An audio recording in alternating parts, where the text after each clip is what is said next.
പകൽക്കാലം നമുക്ക് ഇത്രയും പേർക്ക് ഇവിടെ കൂടി വരുവാൻ സ്വർഗത്തിലെ ദൈവം നമുക്കൊരു അവകാശങ്ങളെ തന്നതിനായി ഞാൻ ദൈവത്തെ സ്തുതിക്കുന്നു. ഹല്ലേലൂയ. നമ്മുടെ ദൈവം എത്ര നല്ല ദൈവമാണ്. Amen. Is a good God. Hallelujah. തൻ്റെ ദയ തൻ്റെ ഭക്തന്മാരുടെ മേൽ വലുതാണ്. ആമേൻ. ഇപ്പോൾ നാം കേട്ടതുപോലെ ദൈവം ചില കാര്യങ്ങൾ ആരംഭം കുറിക്കുന്നത് ചെറുതായി തോന്നുമെങ്കിലും അതിൻ്റെ ആരംഭത്തിൽ ചെറുതായിരുന്നാലും അത് വലിയതാ, അതിൻ്റെ അന്തം വലുതാണ്. സ്തോത്രം. എത്ര പേര് അത് വിശ്വസിക്കുന്നു? ആമേൻ. ഹല്ലേലൂയ. അത് എൻ്റെ ജീവിതത്തിൽ നടക്കുമെന്ന് ഒന്ന് പറഞ്ഞാട്ടെ. നെഞ്ചത്ത് കൈവച്ച് എൻ്റെ ജീവിതത്തിൽ നടക്കും. നമ്മുടെ ജീവിതത്തിൽ നടക്കും. നമ്മളത് കാണും. നമ്മുടെ കണ്ണാലെ കാണും. ഹല്ലേലൂയ. അതങ്ങ് വിശ്വസിക്കണം. ഹല്ലേലൂയ. ഇത് എഴുതി വെച്ചിരിക്കുന്നത് മറ്റുള്ളവർക്ക് വേണ്ടിയല്ല. സ്തോത്രം. മറ്റ് പാസ്റ്റർമാരുണ്ട്, വലിയ ആൾക്കാരുണ്ട്, എല്ലാവരും ഉണ്ട്. അവർക്ക് വേണ്ടിയൊന്നും അല്ല, ഇത് നമുക്ക് വേണ്ടി. ഈ വാഗ്ദത്തം എനിക്ക് വേണ്ടി. ആമേൻ. ഹല്ലേലൂയ. ദൈവത്തിൻ്റെ വചനം ഇങ്ങനെ ഞാൻ കഴിഞ്ഞ ദിവസങ്ങളിൽ ഇങ്ങനെ വായിച്ചുകൊണ്ടിരുന്നപ്പോൾ ദൈവാത്മാവ് ചില വിഷയങ്ങൾ എൻ്റെ ജീവിതത്തിൽ ശക്തമായി ഇടപെടുവാനിടയായി. ചില കാര്യങ്ങൾ ഇന്ന് പകൽക്കാലം നമ്മൾ ഒന്നിച്ച് ചിന്തിക്കുവാൻ ഞാൻ കർത്താവിൽ ശരണപ്പെടുകയാണ്. നമ്മുടെ പഴയ ജീവിതത്തിൽ, അതായത് കർത്താവിനെ അറിയുന്നതിന് മുമ്പുള്ള ജീവിതത്തെക്കുറിച്ച് ബൈബിളിൽ അത് വ്യക്തമായിട്ട് എഴുതിയിട്ടുണ്ട്. നമ്മളെങ്ങനെയുള്ള മനുഷ്യരായിരുന്നു എന്ന്. പെട്ടെന്ന് അന്ന് വായിക്കാം. എഫെസ്യലേഖനം 2-ാം അധ്യായത്തിൻ്റെ ആദ്യ ഭാഗത്ത് നമ്മളത് കാണുന്നു.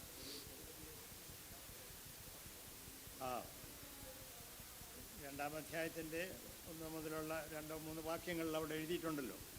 അതിക്രമങ്ങളാലും പാപങ്ങളാലും മരിച്ചവരായിരുന്നു. നമ്മെ ഉയർപ്പിച്ചു.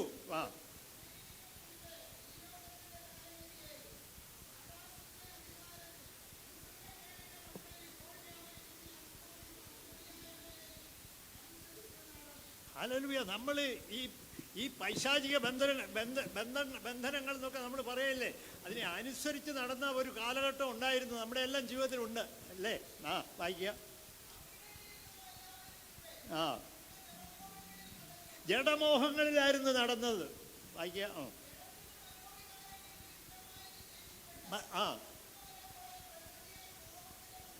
കോപത്തിന്റെ മക്കളായിരുന്നു. 4-ാം വാക്യം. കരുണാസമ്പന്നനായ ദൈവമോ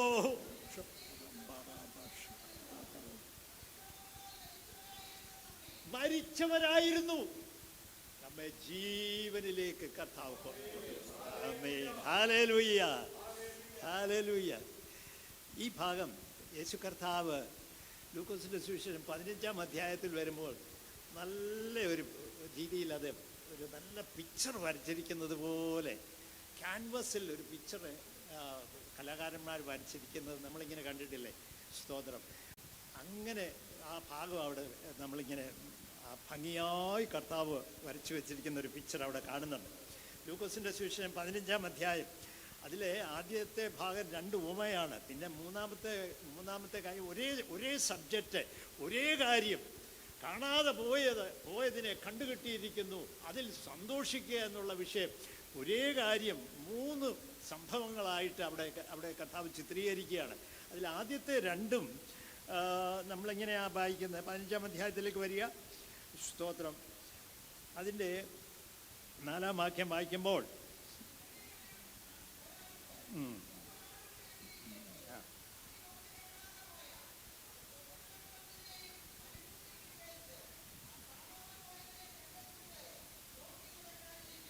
സ്തോത്രം. അവിടെ ആ വാക്കൊന്ന് ശ്രദ്ധിക്കുക. കണ്ടെത്തും വരെ നോക്കി നടക്കുന്ന ഒരു കർത്താവ്, കണ്ടെത്തുന്നവരെ. സ്തോത്രം. ഹല്ലേലൂയ.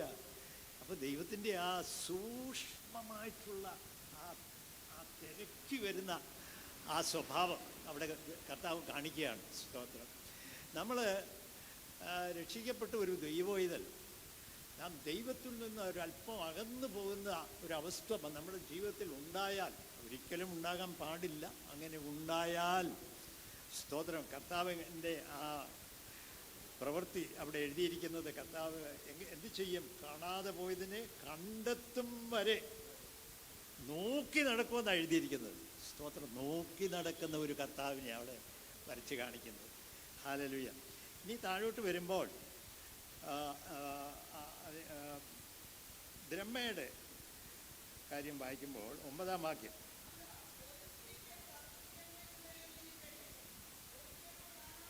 അവിടെയും കാണാതെ പോയാൽ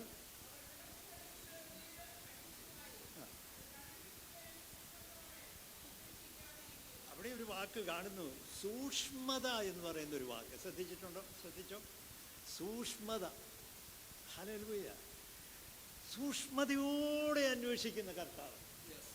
ഹല്ലേലൂയ. കർത്താവിൻ്റെ ആ സ്വഭാവം, ഹല്ലേലൂയ, തൻ്റെ കുഞ്ഞുങ്ങളോടുള്ള കർത്താവിൻ്റെ ആ അത്ര വലിയ കെയറും സ്വഭാവമാണ് അവിടെ വരച്ച് കാട്ടിയിരുന്നത്. ആമേൻ. സ്തോത്രം. ഇനി 3-ാമത്തെ ഭാഗത്തോട്ട് വരുമ്പോൾ ആ കാണാതെ പോയ മകനെ കുറിച്ച് എഴുതിയിരിക്കുന്നത്, സ്തോത്രം, 24-ാം വാക്യം,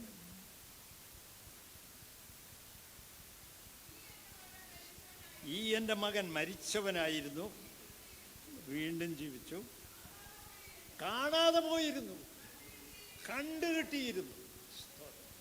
ആ ഭാഗം വായിച്ചപ്പോൾ ദൈവത്തിൻ്റെ ആത്മാവിൻ്റെ ഹൃദയത്തിൽ സംസാരിപ്പാനിടയായി. സ്തോത്രം. പല കാര്യങ്ങൾ ദൈവാത്മാവ് ഇടപെട്ടു. അത് ചിലതാണ് ഇന്ന് കാലം നമ്മളൊന്നിച്ച് ചിന്തിക്കുന്നത്. ഈ 3 സംഭവങ്ങൾ ഇവിടെ കർത്താവ് പറയുന്ന ഈ 3 കാര്യങ്ങളിലും ഒരേ മെസ്സേജാണ് മെയിനായിട്ടുള്ളത്. മാനസാന്തരപ്പെട്ട് തിരികെ വരുന്ന ഭാവിയെക്കുറിച്ചുള്ള വിഷയമാണല്ലോ ഇവിടെ പറയുന്നത്. സ്തോത്രം. കാണാതെ പോയിരുന്നു, കണ്ടുകിട്ടിയിരുന്നു. ഈ 3 കണ്ടുകിട്ടിയപ്പോൾ സ്വർഗത്തിൽ ഉണ്ടാകുന്ന റിയാക്ഷൻ എന്താണ് എന്ന് കർത്താവ് പറഞ്ഞിട്ടുണ്ട്. സ്തോത്രം. അതാണ്, ഇവനെ കണ്ടുകിട്ടിയിരിക്കുന്നു, അതുകൊണ്ട് നമ്മൾ സന്തോഷിക്കണം. എന്ത് ചെയ്യണം?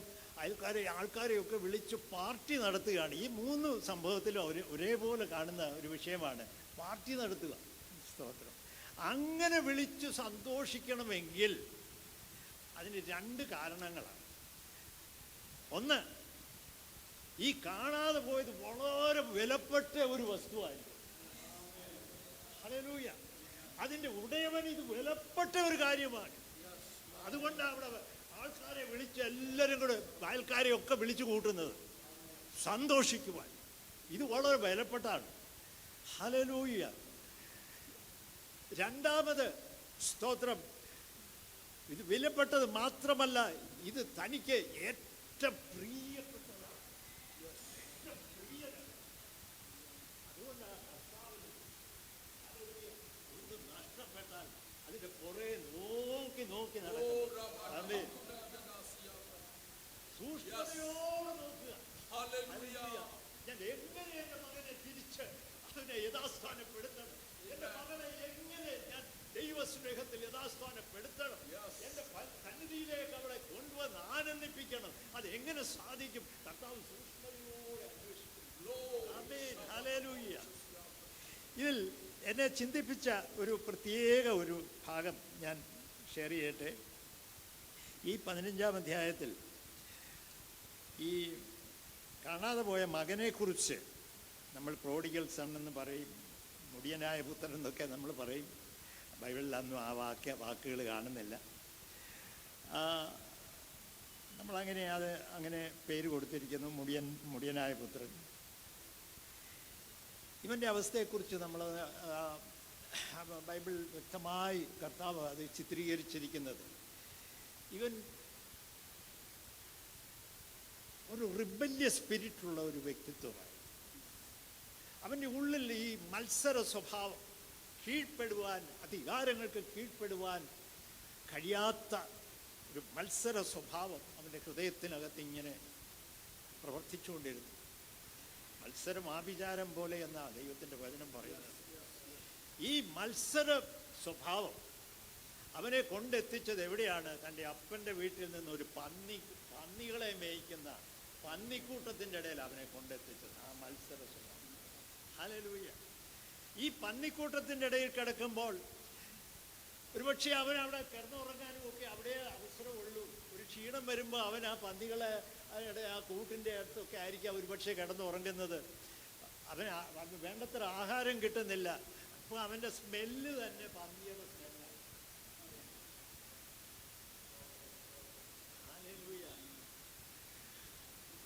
അങ്ങനെ കീറിപ്പറിഞ്ഞ ഉടുപ്പുമായിട്ടൊക്കെയാണ് അവൻ അവൻ്റെ പിതാവിൻ്റെ വീട്ടിലേക്ക് കടന്നു വരുന്നത്. ഈ നാറ്റം വയ്ക്കുന്ന ഈ മനുഷ്യൻ, ഈ മകൻ നാറ്റം വയ്ക്കുന്ന അവസ്ഥയിൽ കീറിപ്പറിഞ്ഞ തുണിയുമായിട്ട്, ഒട്ടിയ വയറുമായിട്ട്, വിശന്ന് വലഞ്ഞ് ദാഹിച്ച് അവൻ്റെ അപ്പൻ്റെ വീട്ടിലേക്ക് കടന്നു വരുന്ന ആ ഭാഗം നിങ്ങളൊന്ന് മനസ്സിൽ ചിന്തിക്കുക. ഹല്ലേലൂയ. ഒരു ഭിക്ഷക്കാരനേക്കാൾ ഏറ്റവും ദാരുണമായിട്ട്, ഒരുപക്ഷെ ഭിക്ഷക്കാർ സാധാരണ ഭിക്ഷ യാചിച്ചിങ്ങനെ നടക്കുന്നത്, അവർക്ക് നാറ്റം അധികം പന്നിയുടെ നാറ്റം കാണത്തില്ല. ഇത് പന്നിയുടെ നാറ്റമായി ഇവനെ. അങ്ങനെ വരുന്ന ഈ മകനെ ഈ അപ്പൻ സ്വീകരിക്കുന്നത് നിങ്ങളൊന്ന് ശ്രദ്ധിച്ചേ. വായിക്കാം. 15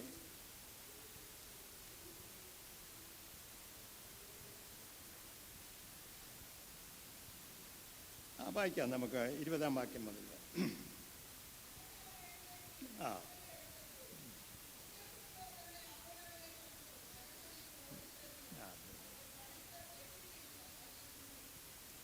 ഈ അപ്പന് അവൻ്റെ നാറ്റമോ അവൻ്റെ വൃത്തികെട്ട ഡ്രസ്സോ അവൻ്റെ ആയിരിക്കുന്ന അവസ്ഥകളോ ഇതൊന്നും അപ്പനൊരു വിഷയമല്ല. അപ്പൻ്റെ ആ സ്നേഹത്തിൻ്റെ മുമ്പിൽ ഇതൊന്നും, ഈ പോരായ്മകളൊന്നും ഒരു വിഷയമല്ല. പ്രിയപ്പെട്ടവരെ, എൻ്റെ അവസ്ഥയായി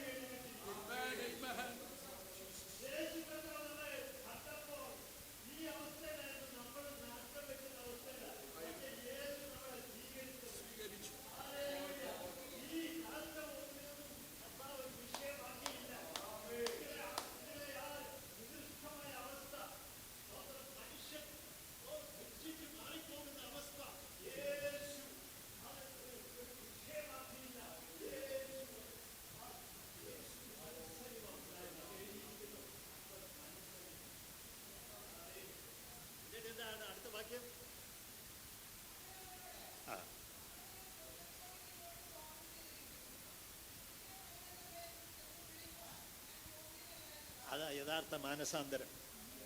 ഹല്ലേലൂയ. എനിക്ക് യോഗ്യതയില്ല, അങ്ങയുടെ മുമ്പിൽ വരുവാൻ എനിക്ക് യോഗ്യതയില്ല കർത്താവ്. ഞാനിതാ എന്നെ തന്നെ സമർപ്പിക്കുന്നു എന്ന് പറയുന്നത്. അതാണ് സറണ്ടർ. ദൈവത്തിൻ്റെ സ്വനതയിൽ സറണ്ടർ ചെയ്യുന്നത്. ഹല്ലേലൂയ. വായിച്ചാട്ടെ.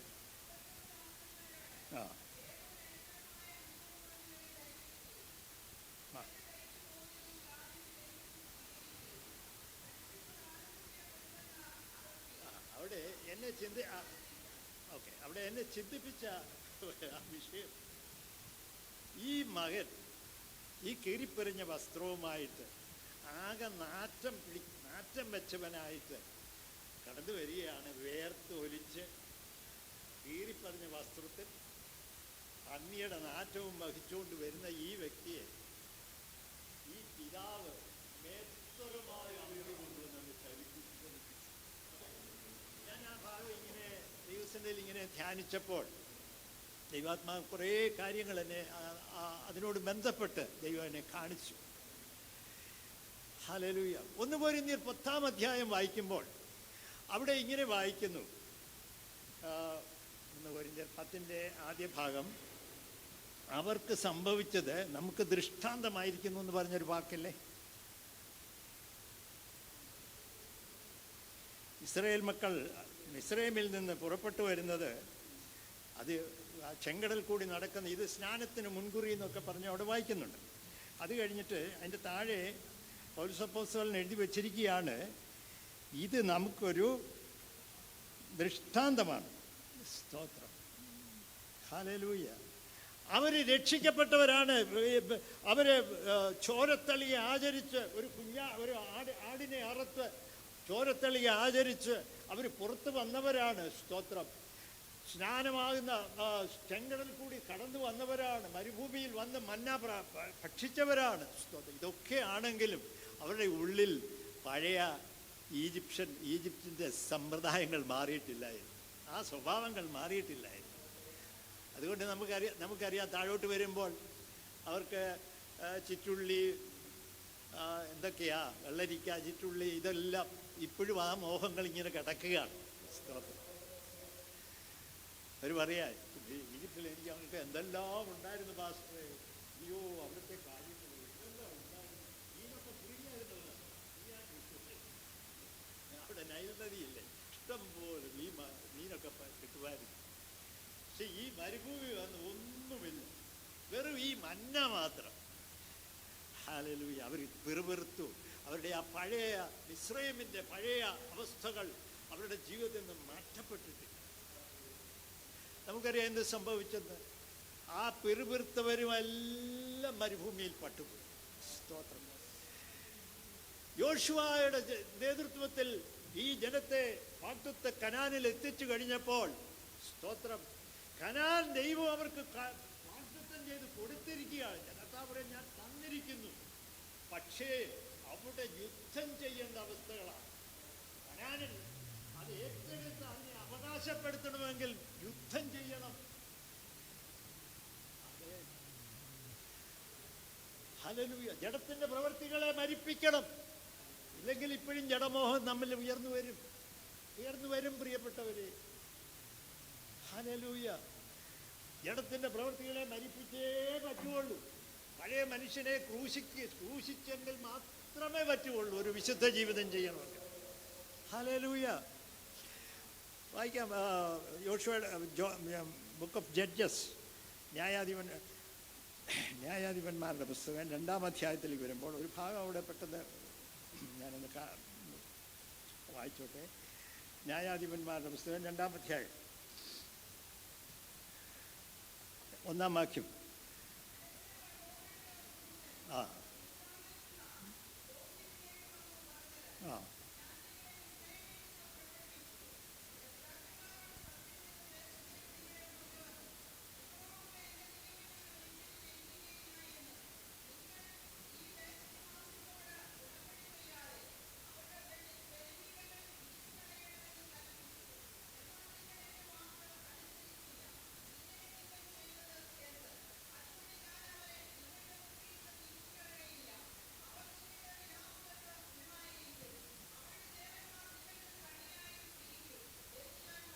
ആമേൻ. ഹല്ലേലൂയ. 106-ാം സങ്കീർത്തനത്തിന്റെ 34-ാം വാക്യം കൂടെ പെട്ടെന്നൊന്ന് വായിക്കാമോ സിസ്റ്ററെ? 106.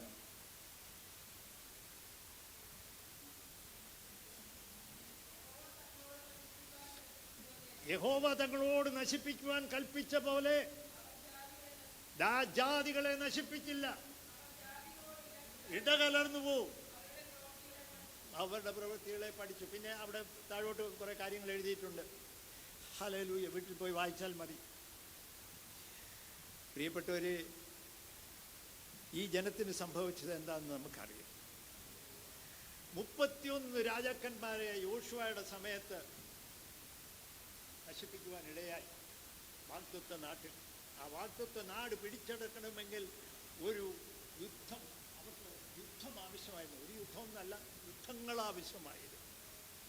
നമ്മുടെയും നമ്മുടെ ക്രിസ്തീയ ജീവിതത്തിൽ അങ്ങനെയാ പ്രിയപ്പെട്ടവർ.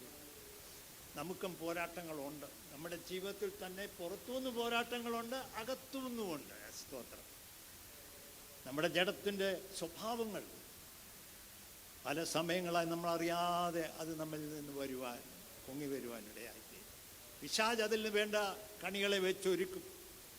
ലോകത്തിൻ്റെ മോഹങ്ങൾ ഒരു വശത്ത്, ജഡത്തിൻ്റെ ബലഹീനതകൾ മറുവശത്ത്, സാത്താൻ്റെ പുറത്തു നിന്നുള്ള പോരുകൾ, മറ്റാൾക്കാരിൽ കൂടെയൊക്കെ പ്രവർത്തിക്കുന്നതും മറ്റ് പ്രശ്നങ്ങൾ, സാത്താൻ ചെയ്യുന്ന പ്രവർത്തനങ്ങൾ, ഇങ്ങനെ 3 ശത്രുക്കളാണ്